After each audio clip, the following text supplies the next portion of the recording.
Le Barça est sous la même lancée que la saison dernière. Les mêmes adversaires, les mêmes scores et les mêmes buteurs. C'est ce qui s'est notamment passé hier lors de la finale de Super Coupe d'Espagne entre le FC Barcelone et le Real Madrid, qui s'est achevé par un score de 3-2, un peu comme la saison dernière. Notamment avec toujours un Rafinha aussi flamboyant, aussi brillant dans les matchs décisifs. Alors, ce match d'hier nous enseigne quelque chose de très important. Que le Barça n'a pas baissé en régime. Certes, il y a eu des blessures en début de saison, ce qui a causé certaines contre-performances. Mais néanmoins, le Barça reste tout aussi flamboyant. On parlait de plus de 10 matchs sans défaite, avec autant de victoires, c'est-à-dire 10 victoires en 10 matchs.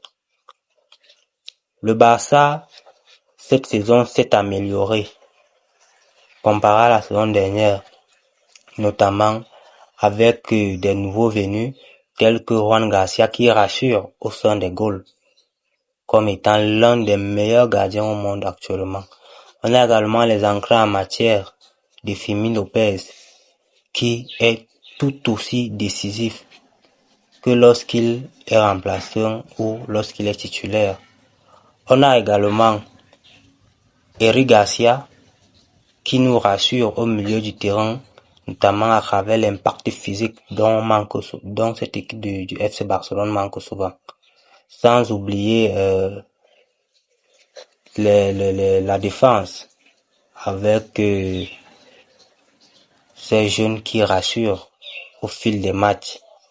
Et aussi la montée en puissance de Ferran Torres qui brille en tant que titulaire ou en tant que remplaçant.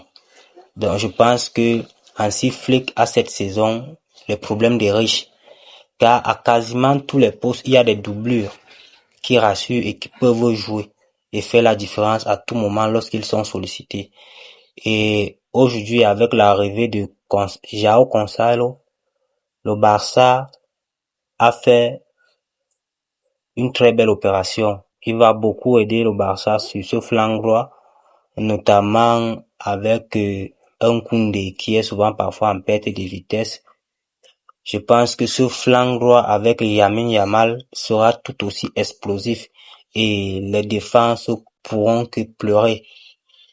Donc voilà en quelque sorte mon analyse, non seulement du match qui s'est joué, mais également sur l'ensemble de la saison que le FC Barcelone est en train de nous produire, qui est quasiment similaire à celle de la saison dernière, avec quelques réajustements, quelques améliorations.